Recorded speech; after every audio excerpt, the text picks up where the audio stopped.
Hello, and welcome to the Trailblazers, where we chat with women who are trailblazing in business in their own unique ways, their journeys, and their missions.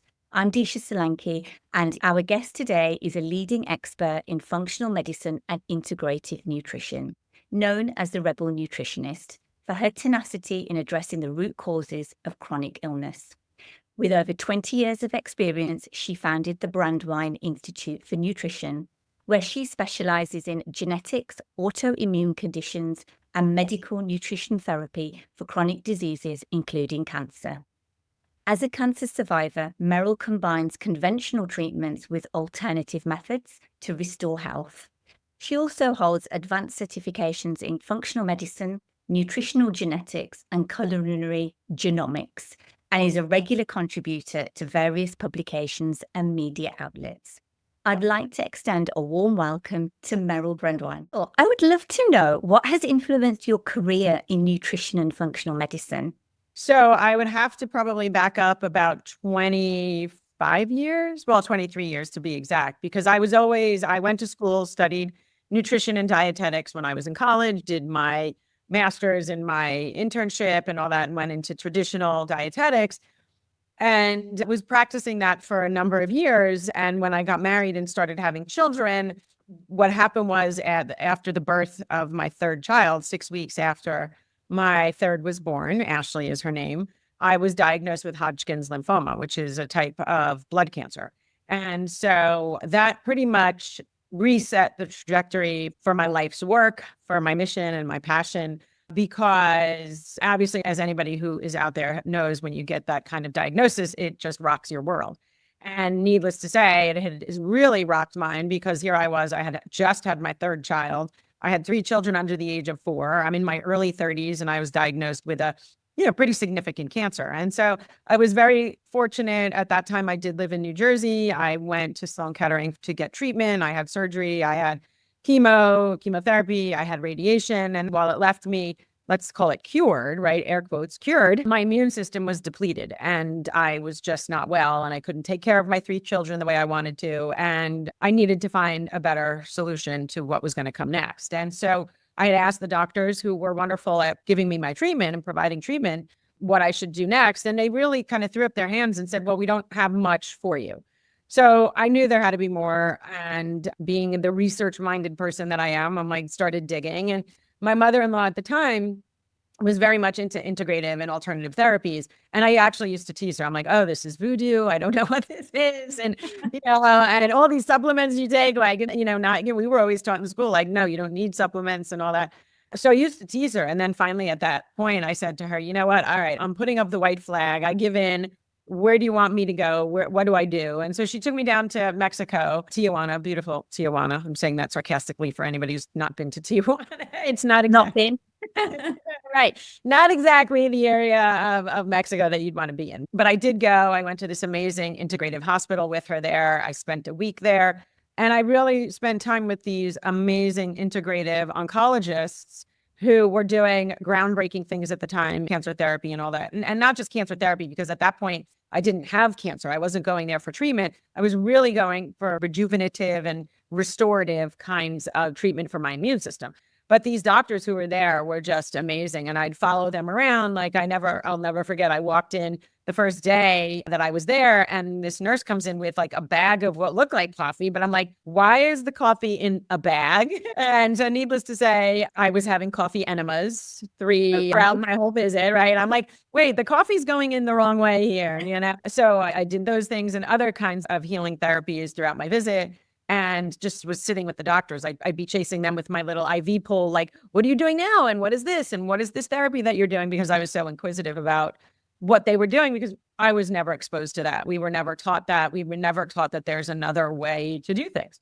Yeah. And don't forget, this is now, right, 20 some odd years ago, when really the advent of functional medicine, integrative and alternative, was just at the forefront. It was really just getting started. And so it really was looked upon as sort of this voodoo type of medicine. And then after the week that I spent there, they sent me home with a dendritic cell vaccine. So it was more like my own immune system in a vaccine that I was giving to myself every week, and really learned about what a real whole foods diet, right? I always thought I ate healthy. I did what I was supposed to, do as far as food and nutrition, according to what I was taught and what I was educated on. And then I go there and learn this whole new way of eating and what real whole food nutrition was about. So I began to implement that in my life as I came home and started to reintegrate into society after that. And that's when my life changed. I was like, okay, every week I started feeling better. I started getting better. My immune system was better. I was having back to the energy where I wanted to be. And I was finally feeling back to myself. So I said there had to be something to this. And that's really where my exploration with functional medicine began. And I started integrating it into my life and then integrating it into my work practice. And so much so that I really felt like being in New Jersey was not serving my health. I mean, my whole family was there, but there was something intuitive. Like I needed the sun. I needed to be out where it was not going to be cold. And so I moved my family back down to Florida at that point and really changed the trajectory of my career based on that. Started building my business literally organically, right, from the ground up. And I'm able to live out my passion every day. I always said, if I can heal one person with the work that I do, then I have served and done, served my purpose. And I am really proud and happy to say that we've healed, hundreds, if not thousands of people. And so it's just been an incredible journey. And I continue to learn more. I'm a lifelong learner. I want to know more. I'm inquisitive. And so it just keeps driving me in different directions. We're working a lot. I'm doing a lot. I've just finished a certification in doing some immunology work and understanding, the immune system. And so it's just, how do we keep growing and serving the people that want to heal? Give us a rundown on what functional medicine is and how it differs from conventional medicine. Absolutely. So functional medicine is really all about root cause medicine, getting to the root of what's going on inside your body and how do we sort of peel away the layers from that to really address this root cause. So if someone has an immune system disorder, an autoimmune disease, whether it's multiple sclerosis, whether it's a thyroid disorder, whether it's an arthritis, rheumatoid arthritis, osteoarthritis, any of those kinds of things, there's some cancer is an autoimmune disease, right? Diabetes is an autoimmune disease. All of these things, all of these immune issues start somewhere in the body. Our goal is to really get to where did it start? How did it start? How do we look at those layers? And sometimes we need to do testing to really understand the nuances. Mm-hmm. And all of the time, what we're looking at is your history, because it's not just about nutrition. If we're going to go back to the root, then we literally have to go back to the beginning of when you were born. How you were born matters, right? Were you born vaginally or C-section? Because that affects the gut microbiome. And that will affect not just your gut, it'll affect the rest of your immune system. It'll affect your brain. Yeah. So look at that. We look at what was your emotional story and history like as a child? Was there trauma? Doesn't have to be major trauma. We talk about big T trauma, right? Big events, but there's little traumas that happen, small T traumas, and that matters. And we look at lifestyle and we look at, right, what are the behaviors and the things that you've grown up around you in? Because all of those things in your life that led you up to this point have contributed in some way, shape, or form to what is going on inside your body. And so traumas affect mental, emotional health, and mental, emotional health is felt physically. And so we have to look at that, right? We look at the stressors in your life and stress in and of itself. And we know that's pervasive. And we look at sleep. Right. And so we look at all of these things that we call the pillars of health. We look at environment. I mean, environment is a big one now. And so, well, it's always been, but now it's just so much worse because our environment is worse. But we look at all of these things in the context of what is happening in your life. How do we help reframe this in a way that is going to support your health rather than take away from your health? And so the difference between that and what conventional is, and look, there's definite utility to conventional medicine. I never am about knocking it. But the problem is conventional medicine is really, really good at acute problems, right? You come in with a broken bone, great, we can fix it. You come in, you're bleeding to death, we can fix it. You come in, you're having an imminent heart attack, we can save you, right? But Mhm. those are acute illnesses. They need a quick reaction to, response to, and then you go on your merry way. What conventional medicine has failed miserably at is dealing with these long-term chronic diseases, because we know most of them are actually lifestyle driven. We know unequivocally cancers and diabetes and even some of these autoimmune conditions are driven by our lifestyle and are preventative. And so conventional medicine is not really equipped to be preventative. I always say our culture is not about prevention. It's really about disease management. So it's not about, in conventional medicine, they're very quick to just hand out the drug, right? In functional medicine, we're all about, wait, let's not use that as the Band-Aid. Let's figure out where this is all started and try and put all these pieces together in a more holistic, right, whole person type of way. What's the biggest challenge you have with your clients? Do you have to convince them about the power of nutrition in healing? I used to feel like I had to convince them. Now I feel like if I have to convince you, then you're not really a good fit. And what I mean by that is we want to work with people who want to heal, right? And who want to get better. I shouldn't have to convince you that you want to get better. We literally have one body to live in. If you don't take care of this body, it is going to rebel against you in some way, shape, or form. Yeah. And so I want to work with people who are motivated, who are curious, who are realizing that maybe what they're doing right now is not working and they want to feel better, right? They're tired of being sick and tired, and they're tired of being shuffled from doctor to doctor to doctor without getting answers. I mean, I hear this all day long. And I think so really the biggest, we can work with anybody. The thing is, and we meet you where you're at. It's never about do it my way because I say so. And I think the beauty of functional medicine, it's about a relationship. It's about a partnership. It's about collaboration. So it's not me saying to you, oh, Disha, you have to do this or else you're going to die, right? How many times do I hear this all the time from clients? My doctor is going to be mad at me if I go off of my statin drug. And I'm like, wait a minute, who's advocating for who here? Right? You need to advocate for yourself. If you intuitively feel, look, we get these intuitive hits. I don't care if you're a man or a woman. As humans, we get intuitive hits about what works and what doesn't work. And so if you're being told something and it doesn't intuitively feel right, then chances are it's not. I think in working with people, it's not about us telling them, it's, are you willing? I always say, I want to work with someone who's willing and able to make changes in a way that will serve them and in a way that resonates with them. So, it really becomes, and it's not about the excuses. Oh, I can't do this. Oh, I can't do that. Well, you can if you really, really want to. How bad do you want it? And it always starts with the vision. What is your vision of your health, for your health? What do you want? If you don't see that, then I certainly can't make you see it, right? So you have to say, yes, I want to get better. I am willing to do things to get better. And it doesn't mean, I always say changes come in incremental steps, very, very, very small steps. I'm not going to ask you to change around your entire way of eating in a week, in 2 weeks, right? This healing journey and this healing process is months and years long. We can't expect to be living in a sick body for years and years and years, and then all of a sudden start on this journey, and in a 3-month window, we're going to feel, we're going to be healed.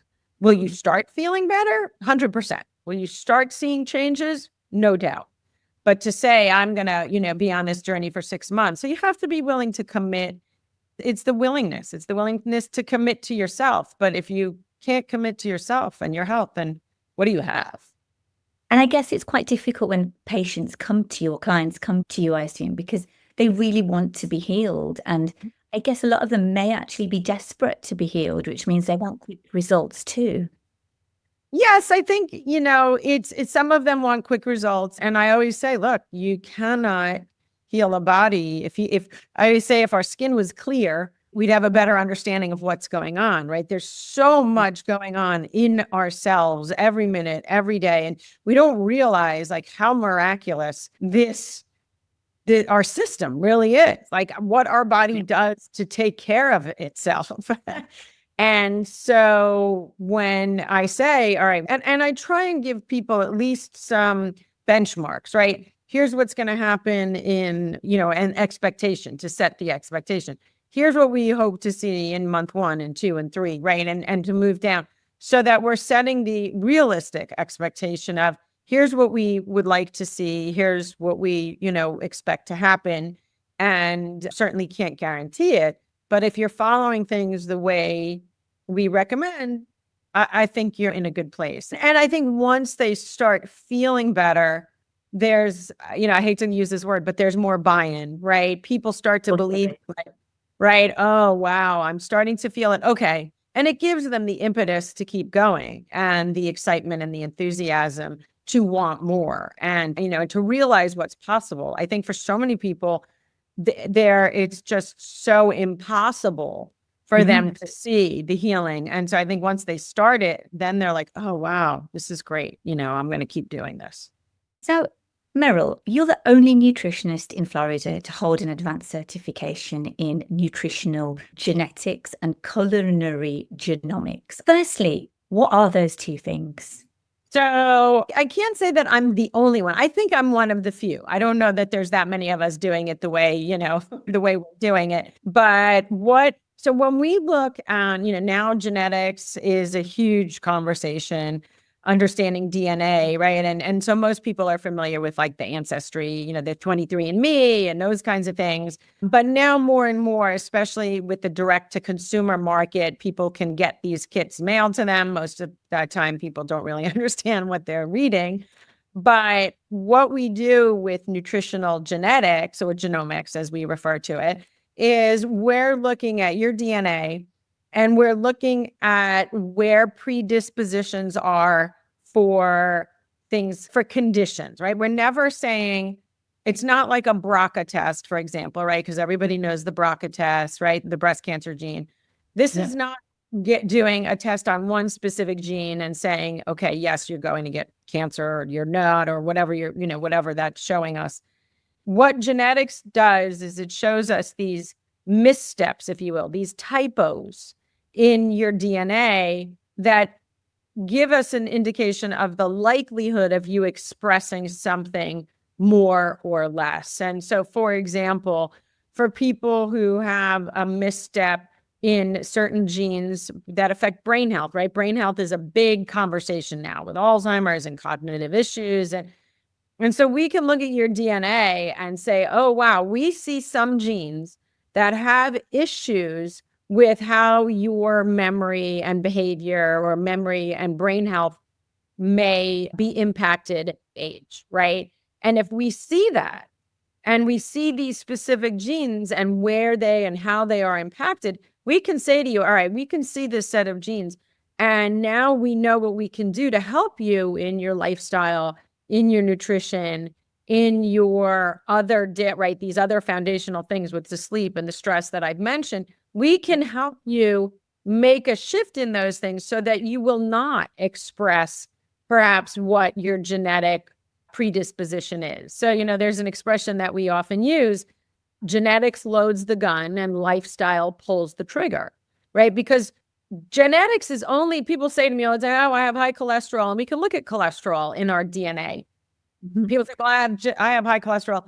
There's nothing I can do about it. It's genetic. And I tell people, no, it's not that you are genetically, you could have a small genetic predisposition for that, but that's not the be all end all here. You can't just throw up your hands and say, oh, I can't do anything about it, because the reality is genes are only responsible for about 20 to 30% of what gets expressed, of what actually happens, meaning lifestyle is 70 to 80%. So if lifestyle is 70 to 80%, guess what? We have way more control than we thought we did. So that's a little bit. And, then on the flip side of that, in the culinary space, right, in the food space, is how do we use nutrition, literally food as medicine, to be able to create better outcomes for our health moving forward? Yeah, and food as medicine is something I genuinely believe in. It's something I'm really passionate about too. And I don't know anywhere near about it, as much about it as you do at the end of the day. What's the most common scenario that comes in and then you come in, or client that comes in, problem, and then you use food to help improve their outcomes? I'd love to know. I can't say that there is a common theme. I will tell you, I always call it the flavor of the week. I feel like when the moon is full, we see someone else. But we do see a good number of, we see a lot of autoimmune conditions, like I said, whether it's thyroid, whether, it's inflammatory disorders. We see a lot of GI disorders. I will tell you the number of young women that we see, under the age of 25 with gut disorders is crazy. The, menopausal, perimenopause, menopausal women, right? But we see men who come in for all kinds of things too. So I always say it's more about, who's walking in the door at any one moment. But either way, we are always looking at food first. People come in with their bushels, buckets full of supplements, or they ask questions about supplements. And I'm like, if we can't, we've got to look at your diet before we ever look at supplements, because supplements are meant to supplement your diet. They're not meant to replace your food. And so when we're looking at healing and really understanding, okay, well, if we're looking at an autoimmune disease, what is going on inside the body with the immune system? And how do we nourish the immune system specifically in ways that will help, right? So you look at foods that have tremendous anti-inflammatory properties, your vegetables, your fruits. Certain ones have more than others, right? You look at things like wild blueberries happen to be some of the best foods on the planet, right? You look at turmeric, you look at ginger, you look at herbs. So there are a lot of modalities that we can use in the world of food as medicine to really help treat people. How do you guide your clients in transitioning them to those healthier eating habits that are, from the sounds of things, quite personalized to them, depending on why they come to you? Yes, 100%. And I do think that's where the beauty of the work that we do is. It's in the personalization. There's no such thing as a one-size-fits-all approach. I mean, that has failed people miserably. So we really, as I said in the beginning, we really need to meet people where they're at. Because you're going to come in and you're going to have a different jumping off point than is someone else. So I'm going to say to you, okay, Disha, you're doing this and this. What is the one thing we can change this week that we can start to implement? And we're going to have a conversation about that. And then we're going to go to the next thing, because look, people are very tied. I don't care where you live, what culture you're from. People are tied to their food. Absolutely agree with you. And habits of what they eat too, and how they cook, quite a lot of things actually. 100%, right? So there's a lot of nuance to that. So we can't just come in and say, well, now you've got to change this and this, because most people become very overwhelmed by that, because day to day, they're doing this same thing. Now I'm asking you to literally change your day to day, your habits, and that, we're habitual creatures, and that gives us comfort, right? That habit gives us safety. So now all of a sudden I'm asking you to make these changes, and your sense of safety and security, now the hairs on your neck are standing up and you're going, whoa, right? So we realize that, and we realize that it is very personal and it is very individual.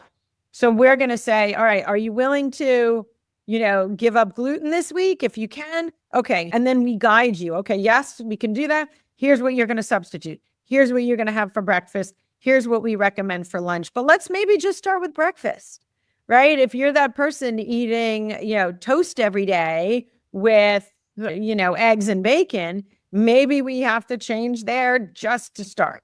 I can't change your entire day and expect you to have success, because I'm not setting you up for success. It sounds like you take the thinking out of it for the person that you're working with, which inevitably makes their life so much easier, right? Because you're guiding them through a journey to health or fitness or wellness, whatever their end result might be that they want to achieve.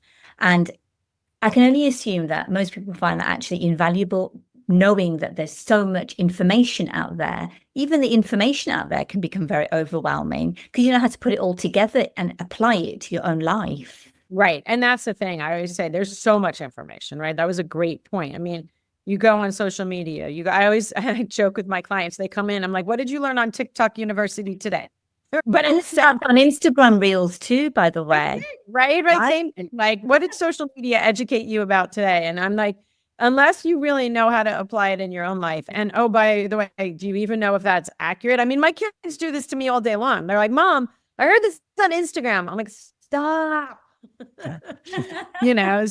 So it is about really paring down the information and simplifying it and putting into context what's important for someone who's sitting across from me, right? Someone who I am working with and saying, no, this is really, we need to start here. Let's get rid of a lot of that noise. And that can be very, very challenging because the noise outside sometimes is much more romantic, if you will, than when that's what it is. Exactly. Right. And so we're battling that. And, I never had to do that before the internet popped in, but I think it really does go back to, we need to meet you where you're at. You're going to tell me what feels overwhelming and what doesn't. Right. And that's really how I'm going to gauge how we move through this, and being able to have the tenacity to stick through it and say, okay, yeah, I see the light at the end of the tunnel here. I'm going to keep going. You've been nicknamed the Rebel Nutritionist. I would love to know, how did you come about that name and what does it mean to you? That's a great question. I don't think anybody's ever really asked me that. So I was rebelling against sort of the traditional dietetics dogma, if you will, from the very start. I knew very early on that the 1800 ADA calorie diet never worked for people. There were just certain things I knew intuitively that were not the things that I was taught. And I think getting into functional medicine really solidified that for me. I was like, and it validated it. It was like, see, I'm not wrong. And there was a lot of things that I was talking about. I was talking about genetic GMOs, right? Genetically modified organisms, before it was a thing. Like, people would look at me and they're like, GM what? And a lot of the trends I was really aware of way before it became a thing, and would talk about it. And then people would look at me and I'm like, all right, well, I'm still staying in my lane here. I really believe this. So I think staying true to my convictions, which was outside the realm of traditional medicine, traditional dogma of dietetics. And so I just felt very rebellious about that. And even in my own life, I mean, personally, I remember, just tell me I can't do something and watch me. You're going to prove me wrong. Right. I remember people were like, oh, when I got pregnant, or no, I mean, even as early as like when I went to college, oh, you're going to gain so much weight in college. I'm like, watch me. Right. So I didn't, at least the first year, second year, maybe a little different, but with whatever it was, when you hear just the generality of, oh, this is going to happen. And if it didn't resonate with me, I'm like, yeah, watch me. That's not going to happen. And so I think that has always been, I think, just my curiosity about my own health and what shifts the needle for me. I always say I am my own best, as we all are, our own best N of one, right? We're our own best experiment. And so if someone says, well, here's what's going to happen, I'm like, no, that's not going to happen, right? That for me was the rebellious part of kind of what has led me to that was, the rebellious of where I am now has led me here. What's the most rewarding aspect of your work? Oh, without a doubt, when someone says, I feel better, this is working. Thank you for changing my life. That, I don't think there's anything better. You have changed my life. I mean, I get chills when I say it, right? Because ultimately that's what I'm looking for. I want to be able to help someone in their journey. I'm not responsible for it. I am just the catalyst. I am that person who's going to help be your ringleader and, and guide you. I'm your guide and your support system to get you there, but you're the one who does it, right? You're putting in the work, you're putting in the commitment to yourself. But when someone turns around and said, you've changed my life, is just, that's it. Mic drop, I guess it makes you want to reach for more, know more, learn and understand about more people, more conditions. Because like you said, it's not a one size fits all strategy for you at the end of the day. Right. Well, it can't be, because we're all unique. Absolutely. So how can you take that kind of strategy and apply it, right? My life is very different than your life. How can I take what I necessarily do on the daily? I'm sure we can have certain principles of things, right? I want you to do this and this and this, and maybe that's consistent throughout. But then the nuances of how you live your life day to day, how are you moving your body? How are you sleeping? How are you handling stress? What are your personal relationships like, right? Where's your own personal relationship with yourself in your head? Right? Like that, we are our own worst enemies half the time. So getting through that internal dialogue of I am not enough, I am not this, I am not, right? That is a huge part of this healing journey for people. And I think a lot of people on a healing journey would want to feel like you probably do make them feel, is not judged for the decisions or the actions that they have done to date, but more importantly, what can they do to change that going forward, and not looking retrospectively at maybe the 20 or 30% of things that they probably didn't do in an ideal way, but what can they now change to get to a better place in a safe environment too? Because I know from personal experience that it's easy to feel judged if you're in the wrong situation. And that also is a barrier then to making change. Oh, yeah. I mean, I'm glad you brought that up, Disha, because judgment is huge. And especially with women, right? And especially in the space of women who want to lose weight. I mean, weight loss picture is huge for us, in terms of who we deal with. And we always say one of the very first things that we say when clients start to share their journey is this is zero judgment zone. We are in a judgment-free zone. We are not judging you for anything that you have done, because that's not our place. We're not here to do that. We are here to help you heal. And, most of the time we're our own worst enemies. We judge ourselves much harshly than anybody else. And so how do we help support you in a way that doesn't create that feeling of shame, right? I think for a lot of people, there's a lot of shame in healing and in not feeling well, or in not having success at whatever it is they're doing. And taking that away is very liberating for people, extremely. What are the 3 simple yet effective tips that you could offer to our listeners so they can start improving their health and well-being today? I think the first thing is create a vision. What is the vision of, what do you want for your own health and longevity as you move through your lifespan, right? I always say it's not about living a long life. We want to live a healthy life.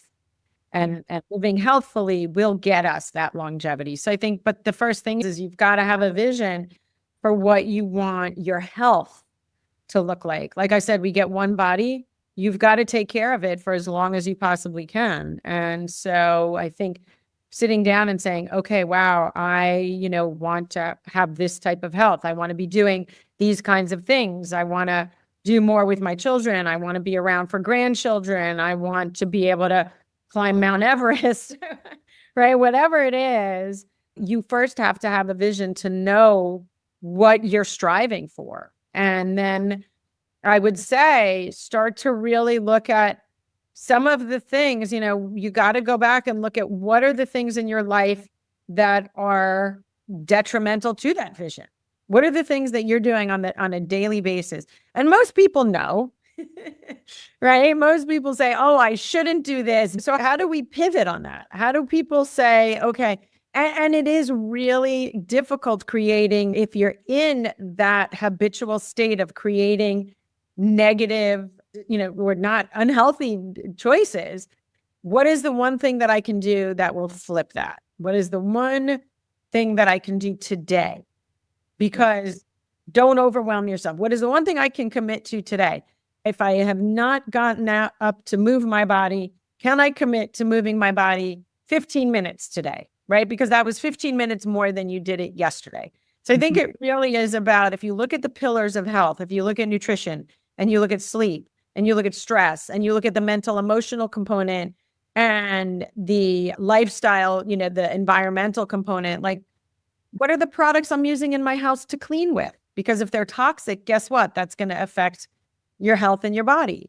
And so I think for everybody, we just take one thing of what it is you think you could do better on and start to figure out a way to change it. Because if you start looking at everything, you're going to become overwhelmed. And then it's going to become an effort in futility, because then you're like, well, you're going to throw up your hands and go, I just can't do this. It's too much, So I think vision and one change at a time, and give yourself some grace. We're human. We are not about being perfect. Nobody is perfect. I have yet to meet a perfect human being, myself included, right? So it's not about perfection. It's about consistency. I always say, get clear on your vision, commit to yourself, and be consistent. Yeah. 3 C's, right? And be consistent. All you got to do is just be consistent with that one thing, because then that one thing will now become your habit. And then you'll wake up one day and go, oh, wow, I just do this as part of my daily habits. So then you move on to the next thing.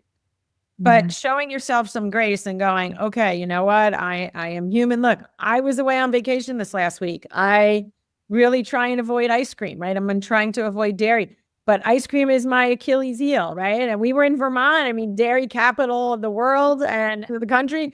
And I had ice cream and it was yummy and it was delicious, right? But I gave myself the grace to enjoy it, and I thoroughly enjoyed it. And then, got right back on my habit routine track, today's day one, right? But I think we have to be able to do that and show ourselves some grace and not be so hard on ourselves and judge ourselves, so that we can be kind to ourselves and our body will return the favor. And I think you're right. Most of us are very guilty of wanting some sort of perfection, whatever that looks like. And what I'm hearing you say really is it's progress over perfection, because we're all a work in progress. That's the truth of it. Meryl, thank you so much for sharing your expertise and insight with us. It's been a pleasure having you. Do follow us on Instagram, LinkedIn, or visit thetrailblazehers.com to stay updated for future episodes and behind-the-scenes content. Once again, I'm Disha Solanki, and you've been listening to The Trailblazers. Thank you for joining us today.